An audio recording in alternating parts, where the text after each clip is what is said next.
Night. Chris, I appreciate you being here. Go ahead and unmute. The meeting is yours, sir. Thank you for being with us.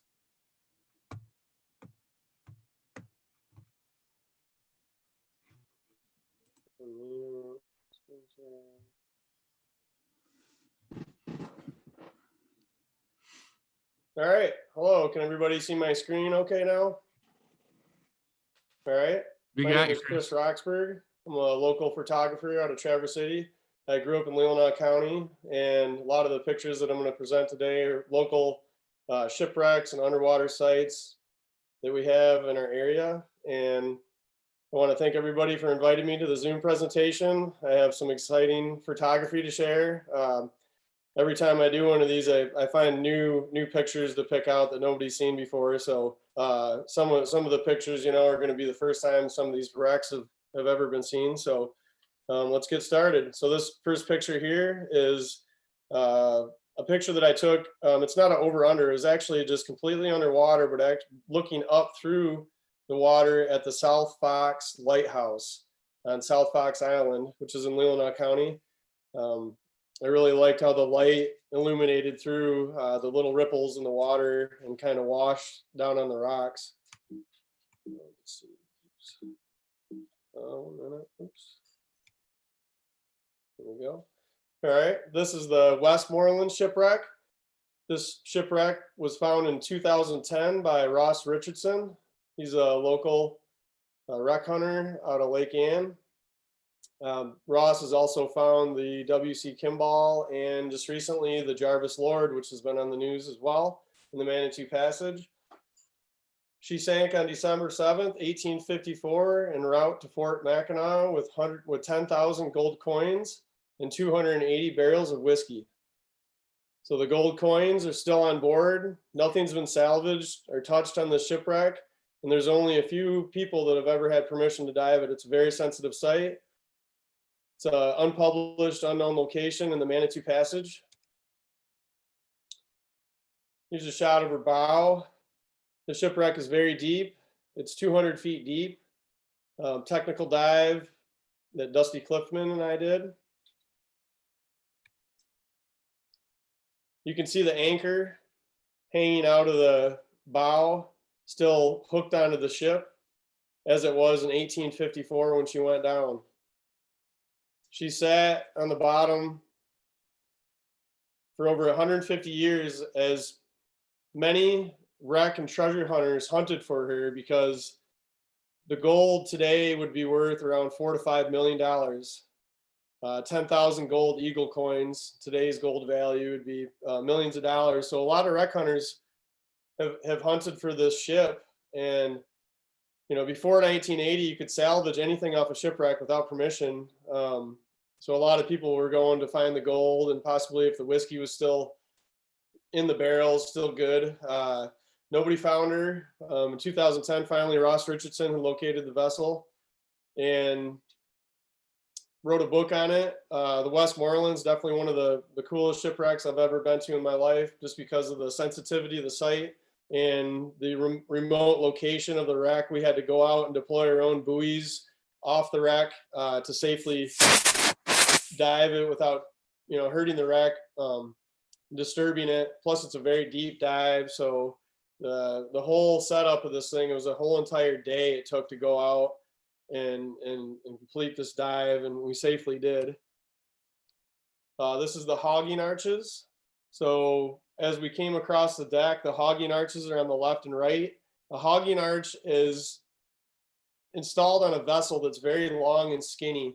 The width of this vessel is only 14 feet long, and she's 201 feet, or 14 feet wide, 201 feet long. So the hogging arches help the vessel not stress on the waves and flex. And they keep it straight. So it's a very unique vessel. There's really no, I've never dove another vessel that had hogging arches on it like this, and they're still intact. And you can see, so we're gonna kind of get closer here. And if you look to the left, there's actually artifacts on the deck, and these artifacts are a plate and an ornate water jug, and I think another plate that it all used to sit in. But these are original artifacts that haven't been disturbed, and they're sitting in the deck in place still from 1854 when she went down.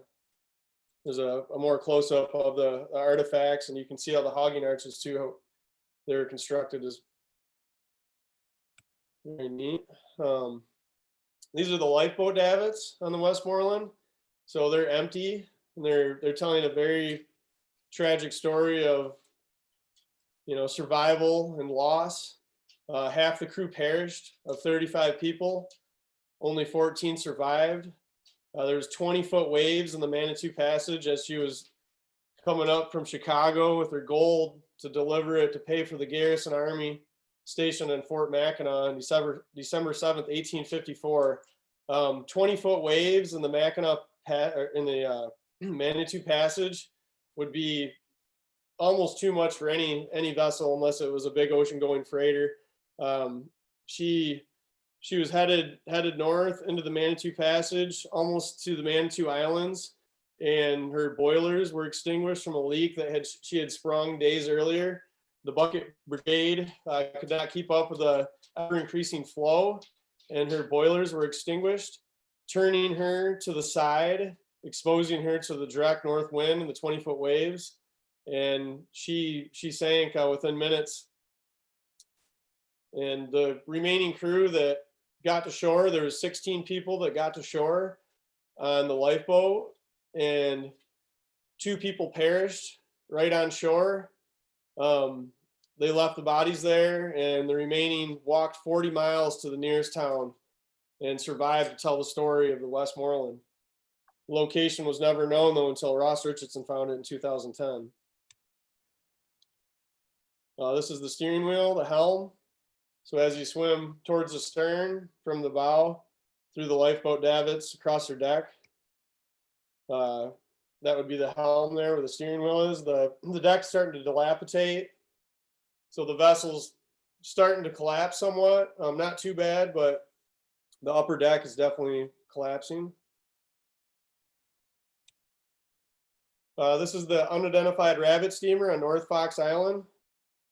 So we went out to the Fox Islands last year. We had a shipwreck map that was provided to us by Brendan Ballard.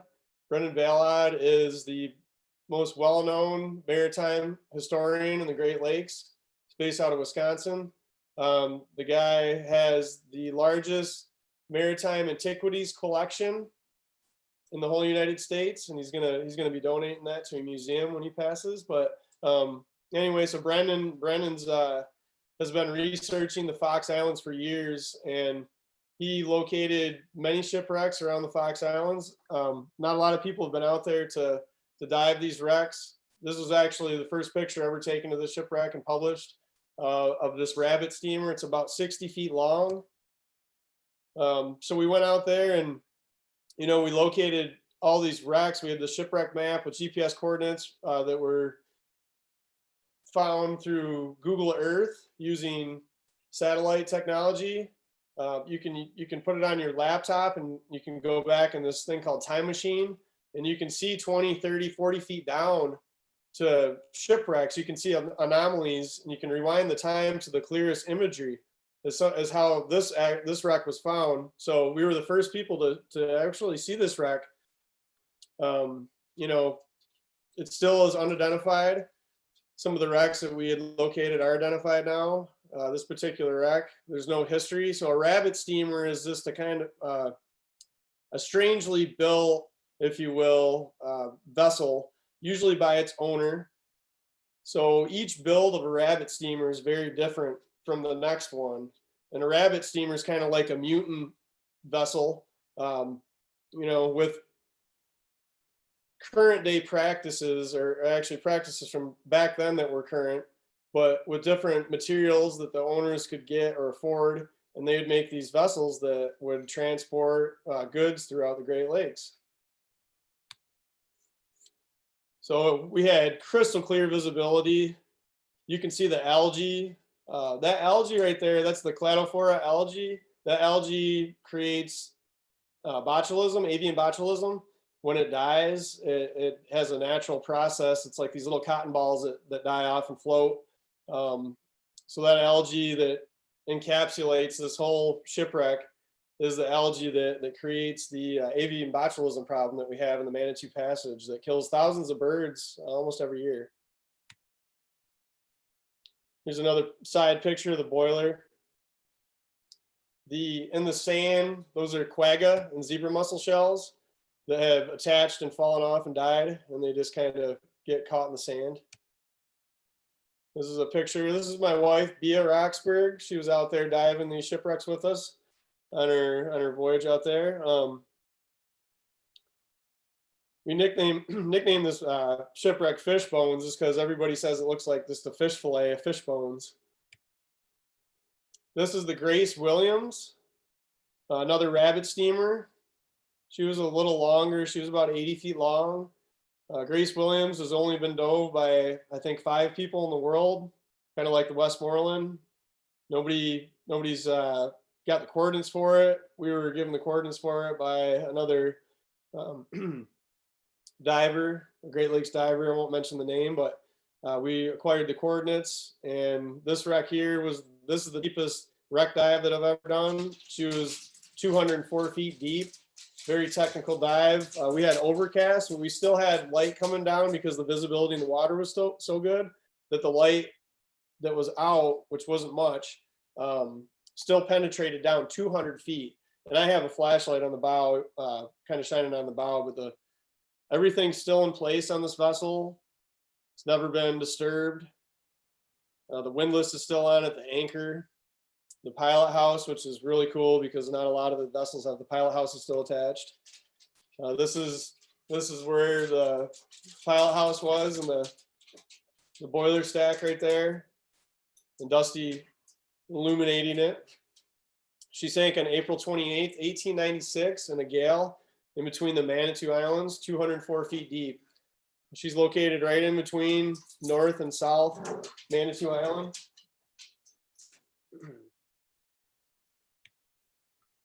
This is the anchor.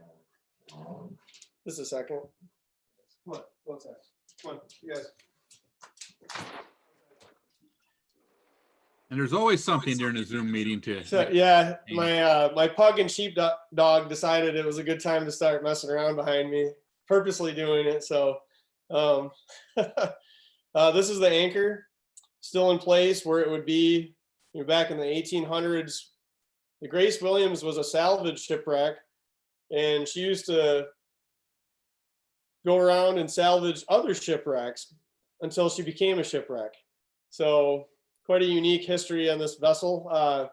You Google Grace Williams, there's absolutely nothing that comes up. Luckily, I made a post, I think it was on Facebook on Overheard in Leelanau County.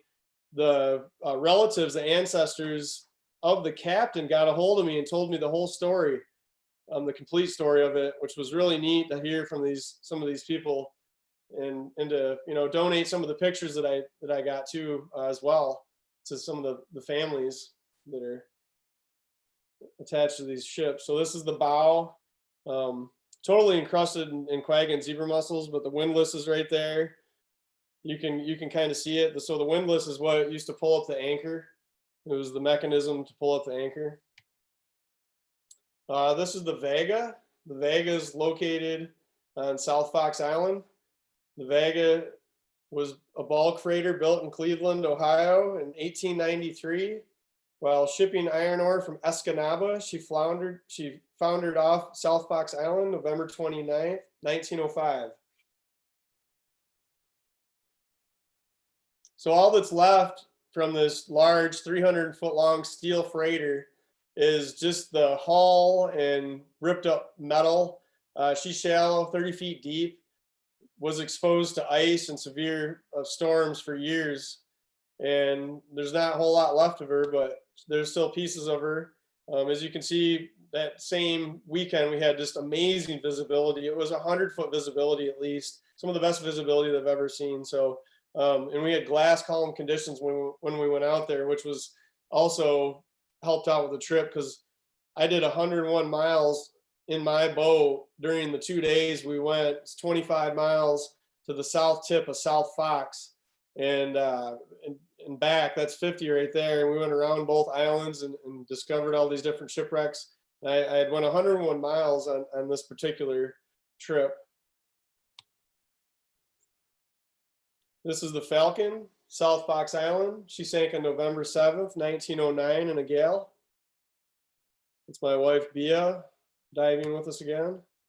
This is the stern. So this is where the prop shaft used to be attached to.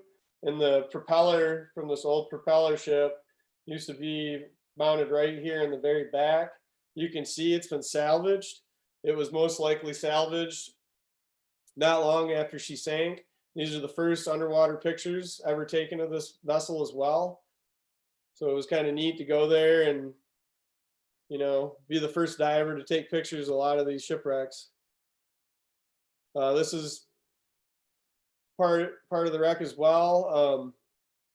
So this wreck is spread out about 400 feet area, and it sits in the middle. You can see the hull kind of goes up on an angle, and there's a large section. It's about 120 feet long straight ahead that sits on a berm, and it's broken in half from resting there for so long. You know, definitely unique features to these wrecks that you kind of, you know, I haven't seen before. This actually heads upward, and the other side of it is the picture that I just shared. So that's the back end of it in the middle, and this is that other side as it comes down the ledge. This is the Walter L. Frost, South Manitou Island. She ran aground November 4th, 1903. This is again Bia. Another weekend we were out there exploring the Manitou Islands. This is Dan Vaught on the Frost with me. And this is a different weekend. We actually went out. The weather was quite rough. He came all the way from Jumping Island, and I wanted to take him out. But we had a really cool experience because when we got there, we finally dove on the Walter Frost and the Francisco Morazan, which are located right next to each other. So you can see the wood has been kind of like, it's almost like sandblasted. So underwater, the waves have been working on this with the sand over, you know, a few weeks. It had been pretty windy, and it exposed the grain and the color of the wood, which was phenomenal to see, you know, from the 1800s, the way these vessels were built. So another overview, a very large wreck, flattened out. It was ran over by the Francisco Morazan in 1960. Both wrecks sit within 200 feet of each other. This is a picture of the sand starting to reclaim the vessel. So around the Manitou Islands and the Manitou Passage, the sand and currents shift all the time. We have shipwrecks that are completely covered up, like the Three Brothers, that's completely covered again, and it was only exposed for 4 years off South Manitou Island. So the sand just slowly creeps over these wrecks depending on the currents and what's going on with the weather, and can make them disappear completely for years, and then they can uncover again. This is the Fletcher off of South Fox Island. She sank on November 7th, 1909. So the Fletcher is another wreck that, to me, it looks like has been salvaged probably right after it had wrecked. She's in shallow water, about 23 feet deep.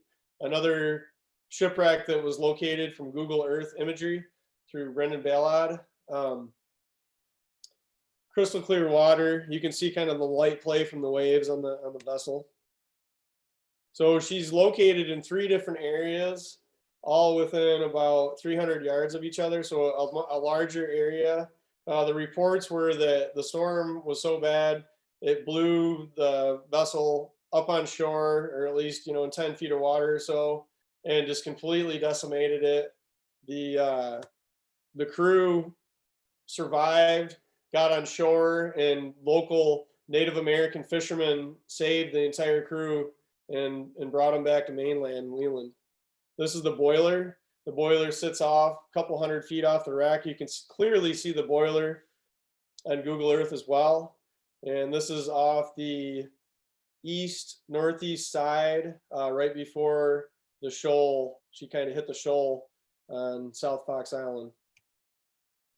So this is the other area, and this area was right, most likely you know, the shallow part where she hit these rocks, and these rocks are large. They're around 8 feet long and 5 feet wide and about 4 to 5 feet tall. So if you can imagine a schooner ramming into these rocks, it's pretty much game over very quickly for everybody. And thank God it was shallow water. They were able to get to shore and just watch this boat just break into many pieces. So it lays in 3 different sections. And we visited each section that I shared on here. This is the Alva Bradley. This is one of my favorite wrecks in the Manitou Passage.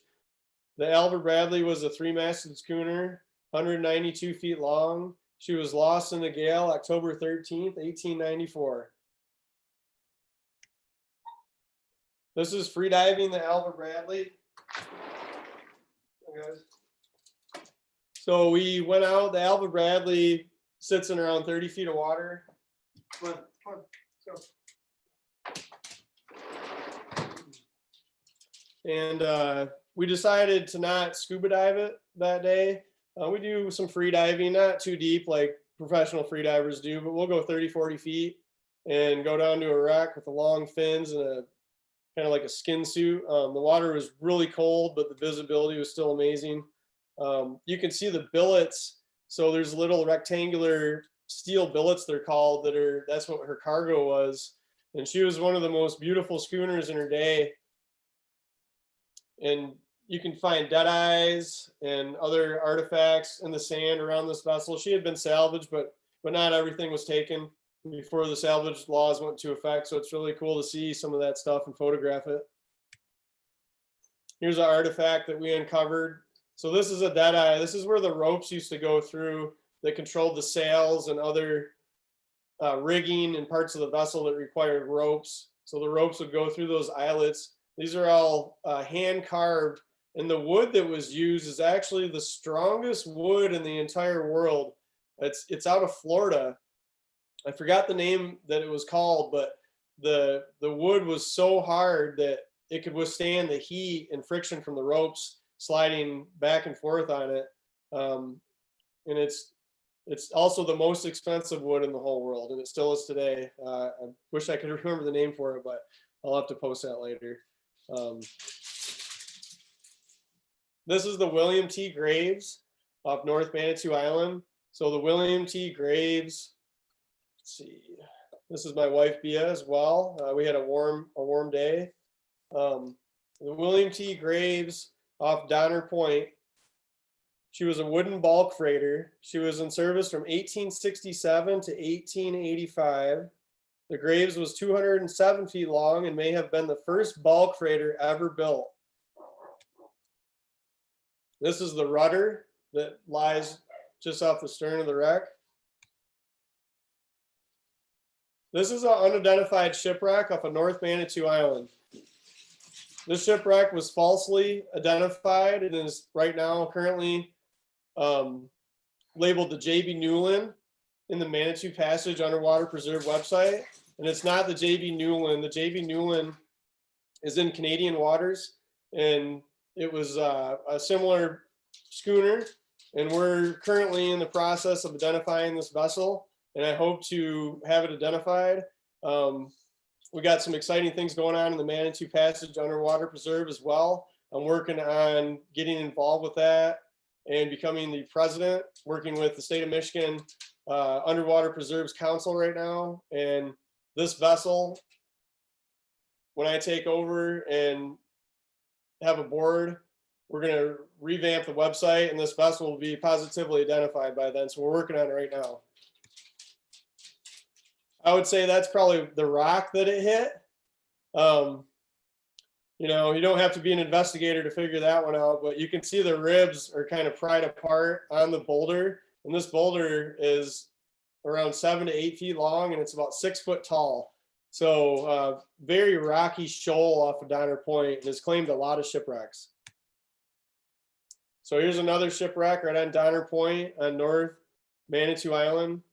This one's only 8 feet deep. You can see it on Google Earth. It's unidentified vessel as well that we're working on to identify, but there's not much left of it. So it's hard to identify some of these wrecks, being that, you know, there's only certain characteristics and beams and stuff that you can measure, and it's missing key parts and pieces to try to identify to find the old records on these shipwrecks. But this is the M. Stalker, built in 1863. The M. Stalker was named after Captain Malcolm Stalker. She sank after 20 years of shipping in 1886, sinking with her load of iron ore. So the M. Stalker, this is in the Straits of Mackinac. She hit the bottom so hard with the iron ore that it split the bow open, and it's been like that since she sank in 1886. Sits there just like that, hasn't been disturbed. She's in about 85 feet of water, so it's not a technical dive. A lot of recreational divers go up there and dive this vessel. I actually did a swim through. So I dove inside the vessel. The deck was partially collapsed, so there's only about 4.5 to 5 feet. Lots of silt. Had to have perfect buoyancy and trim to get through here without stirring it up. But I like some of my photography. I really like natural lighting. Not a big guy in lighting from my own camera, but if other people want to illuminate objects with their lighting, I like that. But if I'm taking pictures, I rarely turn my lights on. I like to get in and get the natural lights that wash down. So this was kind of a unique shot that the light was washing down on the ladder that's still in place that the crew used to use to go down into her lower deck. This photo my wife took of me probably 4 or 5 years ago, checking out the Francisco Morazan. Francisco Morazan was built in 1922 and was lost in a snowstorm on November 29th, 1960. She is a 247-foot long steel package freighter carrying general cargo. There's only 3 vessels that are in the Great Lakes that are ocean going steel freighters that are shipwrecks, and she's one of them. Inside the engine room, so the vessel sticks out of the water, but under the water, you can penetrate inside the engine room. The bow is now broken off, now lays on its side underwater. It's really neat to see. The stern broke off in 2014. We had a very cold winter, and the ice and freezing weather sheared the stern off, so now that's underwater as well. This is the stern, super colorful, very shallow. I think it's only 17 feet deep. A lot of people explore this. It's a great place to go out and kayak, bring your boat and family, check out with friends and family. Very safe place to dive as long as you're on a boat. Do not try to swim from shore. The only person that died on this vessel was a gentleman and his son that tried to swim out from shore. They were camping on the island, and the gentleman didn't make it. He drowned, and his son made it to the wreck and was saved. But don't try to swim out to this offshore, please, because it looks like it's somewhat close, but it's a much farther swim than it looks. So, but very neat to see. This is the bow. So this is an over/under shot of the bow, and you can see the bird in the top of the picture and the birds that are nesting. So this is actually a bird habitat now, and there's 2 different varieties of birds that live on it, and also in the woods. Directly on the island, you can see a huge swath of the woods is completely dead from all the bird poop because it makes the ground acidic. So there's this large dead forest that's directly in front of this vessel here, and the birds live up in there. This is the bow. Another great visibility day. My wife Bia diving with us this day as well. This is one of my favorite shipwrecks. And this is probably my favorite shipwreck up in the Straits of Mackinac. The SS Eberward was a package freighter that served ports in the upper Great Lakes. She was launched in 1888 and sank from hitting a chunk of ice on April 20th, 1909. So some very unique characteristics of the Eberward. She's got a mushroom anchor on her bow, and she's got 2 large anchors up on her deck, the front bow. The pilot house is gone. It blew off when she sank, and it lays in the debris field around her. The steam stack is no longer there, but you can still see where it was attached on the deck. Just a massive shipwreck. This is her bow. Great visibility for the straits. You can see 3 anchors in this picture. One of the anchors is busted through the railing on the top right. Left side would be another anchor that's hanging, and the mushroom anchor is still undeployed, hanging out of her bow in the front. And if you look closely on the bottom near the sand, there's a huge hole. It's this massive gash, and that's what sunk her. Her bow was so strong that it hit this huge floating sheet of ice. You know, it may have been a quarter, half mile long. The bow plowed into the ice, and the ice punched through on either side. You can actually swim into the hole and go through the decks and up through the vessel. Very deep, 147 feet deep. More of a technical dive. If you're going to go to her deck and back, you can do it as a non-decompression dive, but more of a technical dive, high current, and it gets into decompression diving very quickly at that depth. So here we are going into the stern. Dusty's leading with his lights on. The stern's partially collapsed, but we managed to get in there, and we did a swim through the whole entire shipwreck. This is us on the left side going down. Kind of a picture of what it looks like going down on a deep dive like that. The light kind of illuminates down till you can't see it anymore. The top right picture is the prop and rudder. And as you can see, the vessel hits so hard on the bottom, which is clay, it just stuck in the bottom perfectly upright. It doesn't list and lean to the side at all. It's stuck right in the clay, the prop and rudder, and the whole entire keel. This is the windlass, very large windlass, about 5 or 6 feet wide, was used for the anchors. And this is looking through a hole inside the bow, a hole in a wall. I took the picture through a hole. Kind of a neat little picture there.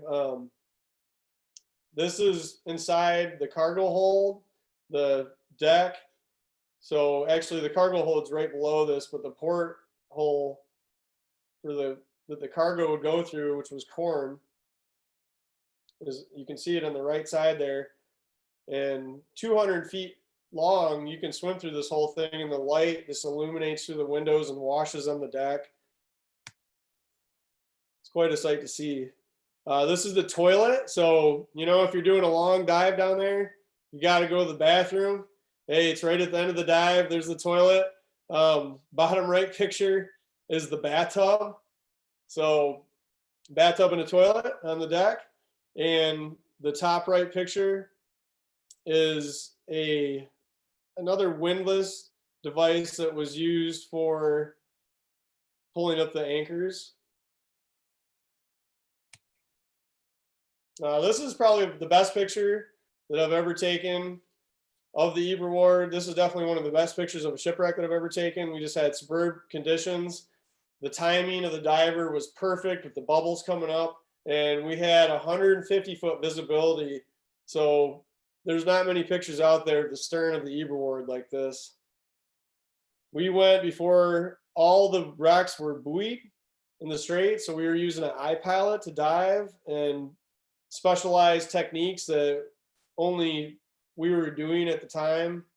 We kind of made up our own way to dive these wrecks without the buoys in place. So we went up just as the ice was thawing. We were actually breaking through the ice that was like an 1/8 inch thick, thin skim ice from the morning. It was so cold from the night before. We were breaking through the ice to get out to this vessel, which is kind of ironic because the ice sank this vessel. But that's how we get our great visibility, is because there's low algae content in the water. So the particulates in the water are very minute, and the cameras take the best pictures in that, because the better visibility, the better the clarity of your pictures. This is one of the first time I ever took my new camera down. I got a Sony A7 Mark III with a 28mm lens, the fisheye adapter, and a very expensive Aquatica deep dive underwater housing. And so far, this thing has been a beast. my camera is taking better pictures than Dusty went out and got the same camera as me, of course, and same housing. I was hoping to get something different, but he got the A7 R3, so the 42 megapixel version, the step up from what I got. And my camera, I wanted that. I didn't want the more expensive one because the shots are taken faster and the focus is faster. And in the dark, deep settings at a lot of these wrecks that we dive, the pictures are much better in the darker conditions. So this is the George Rogers. The George Rogers is located in Northport, Michigan, right near Peterson Park. The George Rogers caught fire near Peterson Park, Northport. No lives lost. 3 sailors were rescued. The George Rogers is the shipwreck that got me inspired to actually start diving shipwrecks. So right after my wife actually refound this wreck, it hadn't been visited since the late 60s when it had been salvaged. And this was the first underwater pictures that have ever been taken of the George Rogers as well. This wreck we located about 5 years ago, and I went out in the middle of winter, and I was on a paddleboard. This is before I started scuba diving. I've been free diving my whole life, but we were paddleboarding. The water was so clear, we could see this shipwreck from 100 feet away underwater, and it was just the most amazing thing. Come up on a shipwreck, and it's hard to describe how exciting it was. I was so excited that I came back the following weekend because I didn't have a wetsuit hood with me, and I free dove this thing by myself in a 3 mil wetsuit. If anybody knows wetsuits, like a 3 mil wetsuit is nothing, and that's all I had because I normally done this mostly warm water stuff my whole life. So here's a video of it. You can see in the background, there's still snow. This is the end of winter. Water was 34 degrees, but just amazing visibility.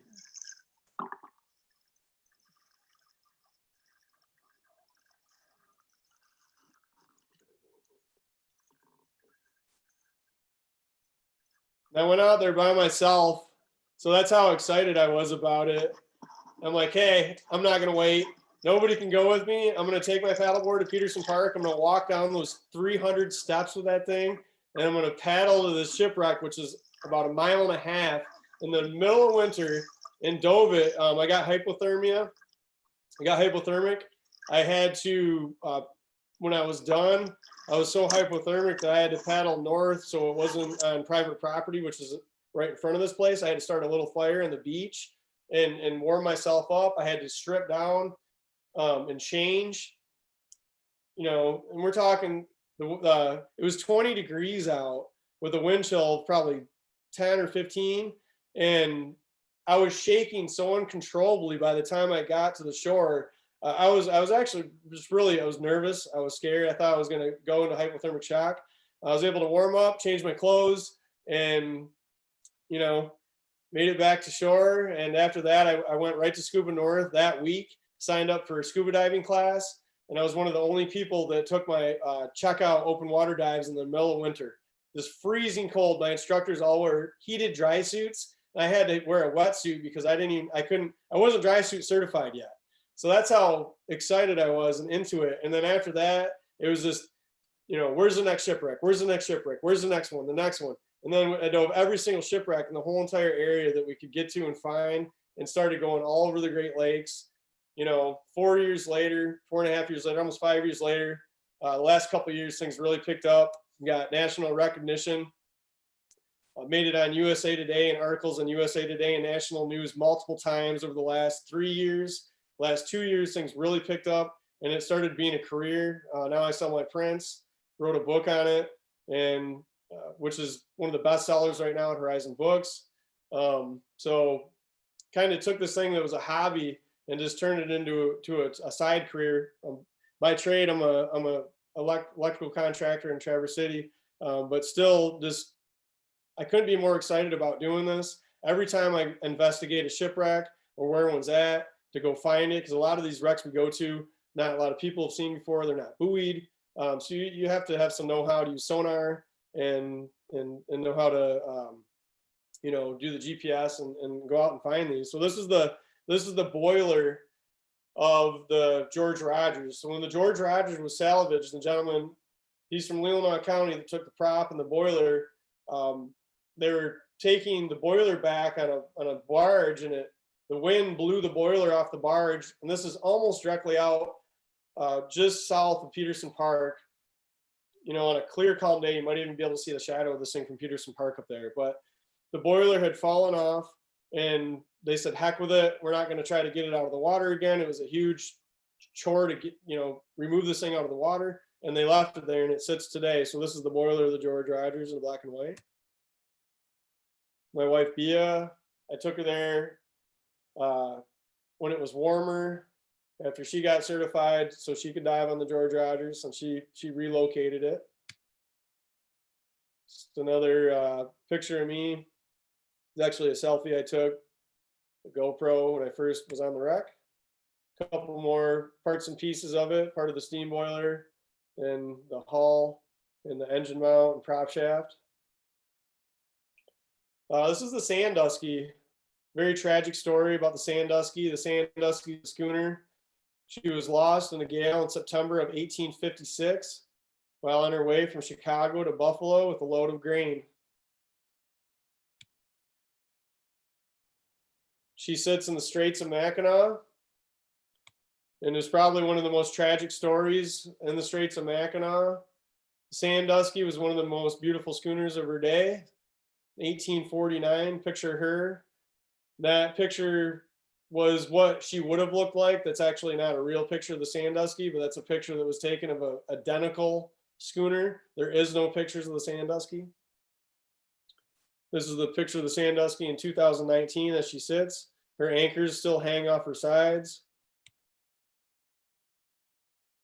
When I dove this wreck, there's dead eyes that are still on the edge of this vessel, and they look like skulls.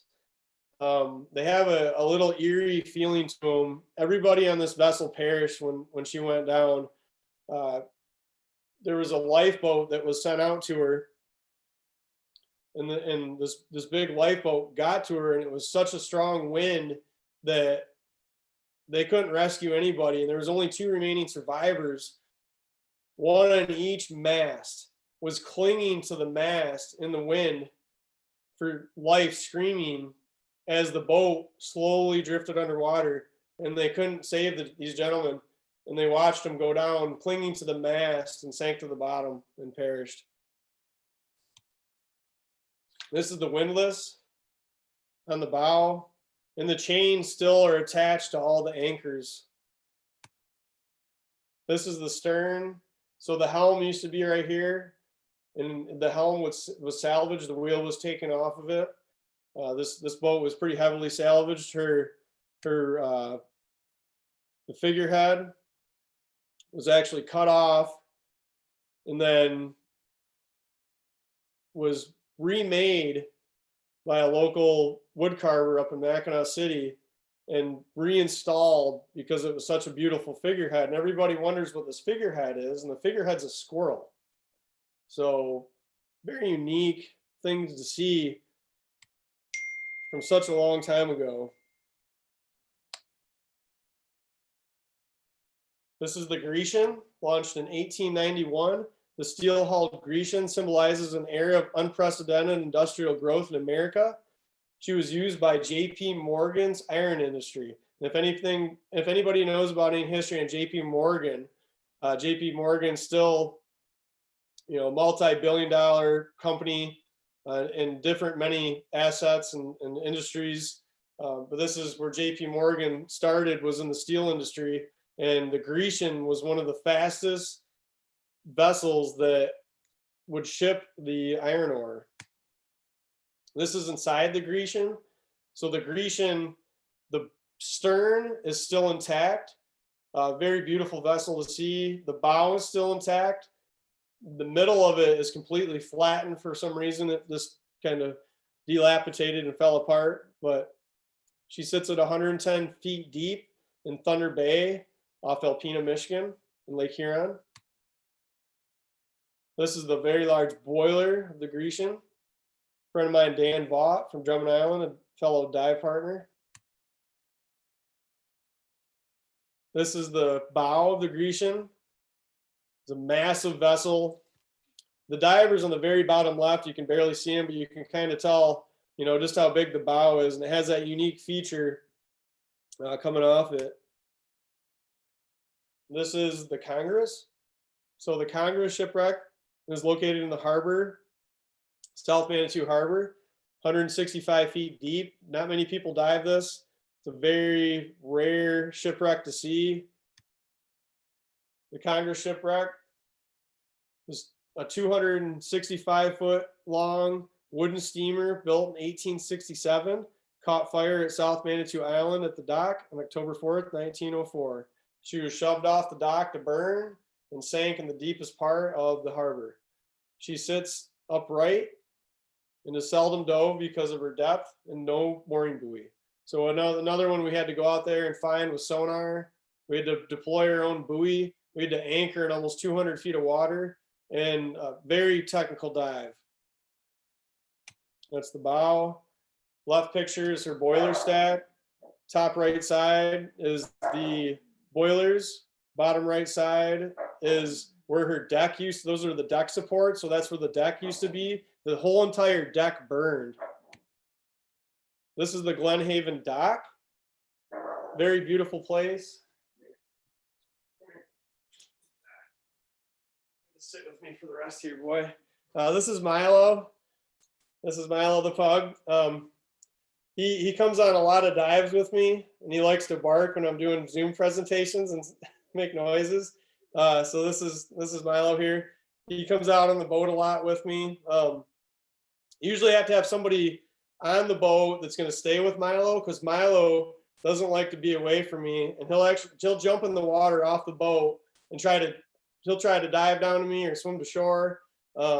So he's a very needy little dog, but he's a cool little pug. So the Glen Haven dock was a dock that was used, the Glen Haven in Glen Arbor, to ship apples and cherries. The Glen Haven dock was built in 1865 by Charles C. McCarthy, primarily used for loading milled lumber into vessels for delivery to other port towns. Once the dock was sold, it was used by its new owner, David H. Day, along with his two recently purchased steamers that came with the dock, to create a freight and passenger service from Sheboygan to Chicago called the Northern Michigan Line. In early 1920s, the Glen Haven dock was used to ship canned apples and cherries. The dock was closed in 1931, but the pilings still stand tall, reminding us of its past. So you can see there's hundreds of these pilings, and they reach up about 15 to 20 feet. Really unique place to go when the visibility is great like this. Just one of my favorite just shore dives that we do. It's a good dive to kind of get acquainted to the cold winter diving. I just want to thank everybody for coming to my presentation. And this is a picture from inside a boiler located on South Fox Island. And this is right out in front of the lighthouse. So if anybody goes out to South Fox Island, this boiler still sits there. It's cool to check out.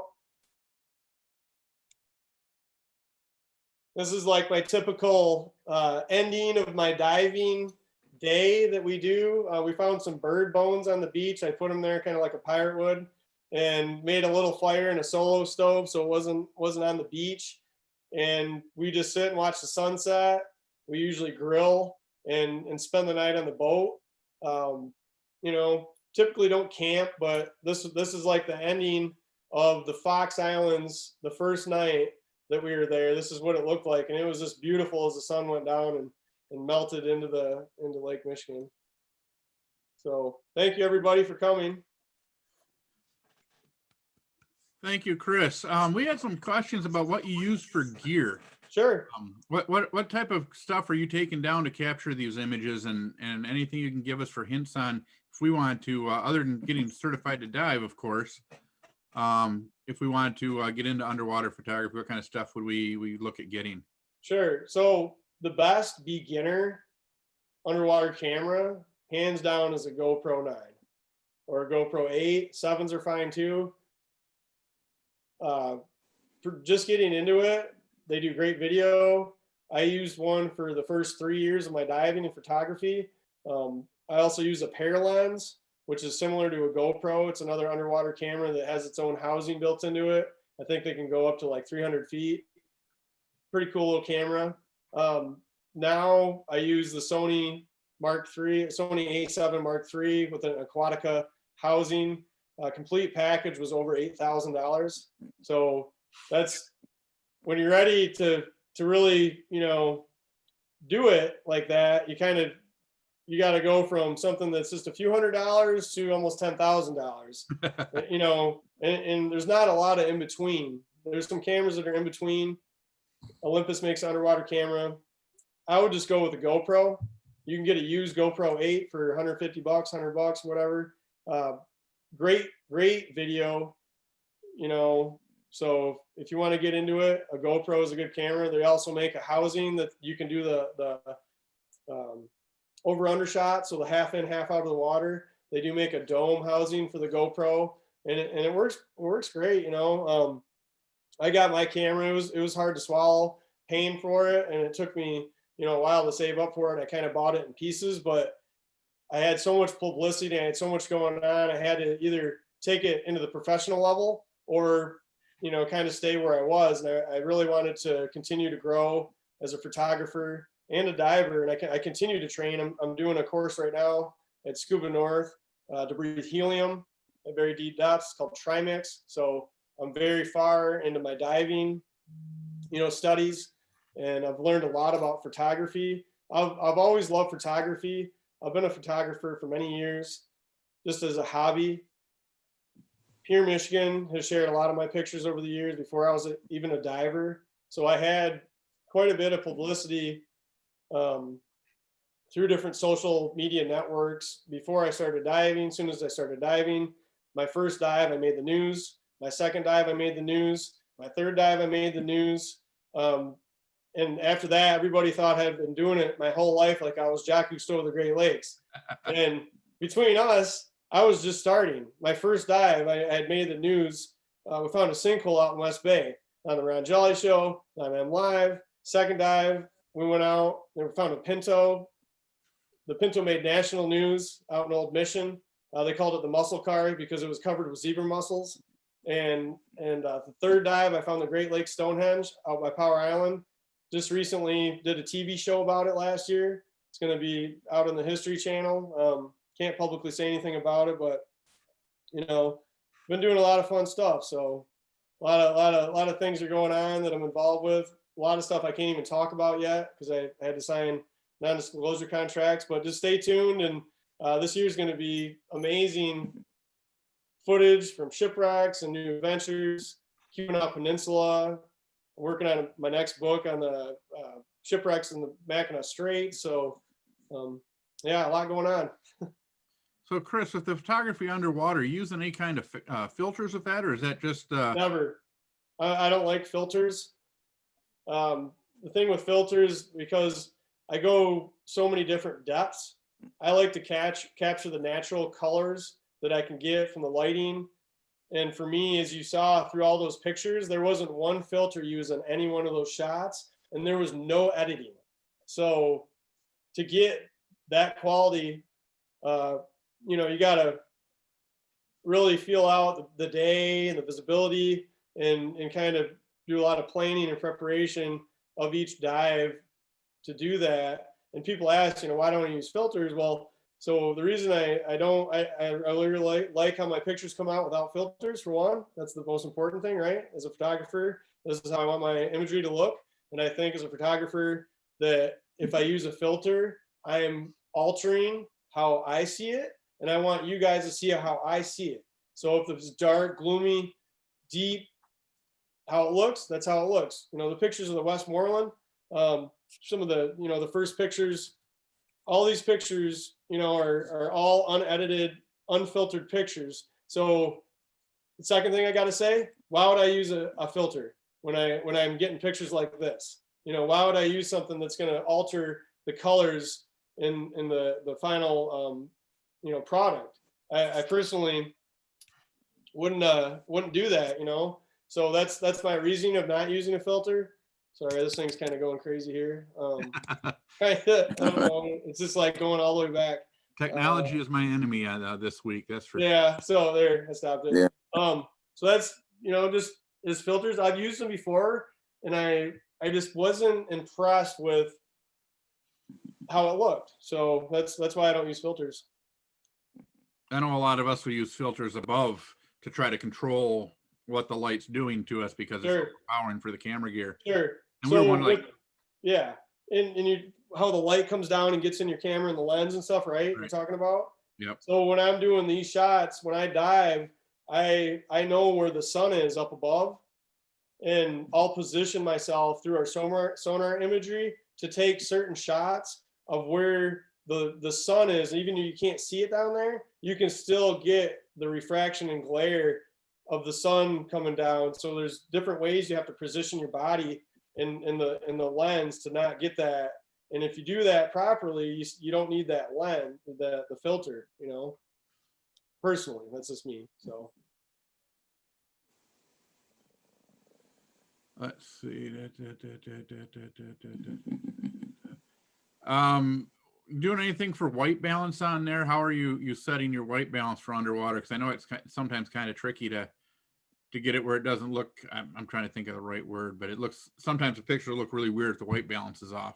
Sure. So I usually adjust that as I go, because sometimes I'll take a picture at 180, 200 feet deep, and I'll come up 40 feet, and I'll have to manually adjust that at times. So it's really all over the board depending on my depth and the lighting, and I can control it on the fly, so I can see how it looks as I go. And there's different settings and stuff that I use, but typically it's all manual on the fly to get the best look of the image as I go, because the lighting can change and it can vary quite a bit between 20, 30, 40 foot deeper on a wreck, depending on the particles in the water and stuff. So I don't have a set way to do that. I dove a little bit myself, and I know that you lose some of the colors as you go Right. deeper down. Right. Does the camera pick up colors that you're not seeing with your eye, or is that kind of the same? It kind of is the same. You do lose the colors as you go down, and really underwater after about 40 or 50 feet, the colors are affected. But depending on the lighting, like for example, the shipwreck that I was flipping through right here. So this picture right here, this is almost 200 feet deep, and we still have beautiful colors. And what you can do is the lights that we use have different Kelvin ranges in each light, and they make it so it can make the colors kind of pop. And as you can see, the steering wheel has quite a bit of color to it, and the stern there. I have some other pictures of the same image without the light being put on it. It's still very colorful, but with the lighting that we use, we can apply our lights, and it's almost better than a filter because the lighting makes the color come alive again on the different parts of the ship. So we had a question about the average water temperature. I'm sure that's going to vary, but when you're diving, you hit a thermal plane, does it level out at a certain temperature where you're typically diving in these deeper waters? So in the deeper wrecks, the thermocline, it does vary, and sometimes you'll have 3 of them, but usually there's a real strong, this single thermocline.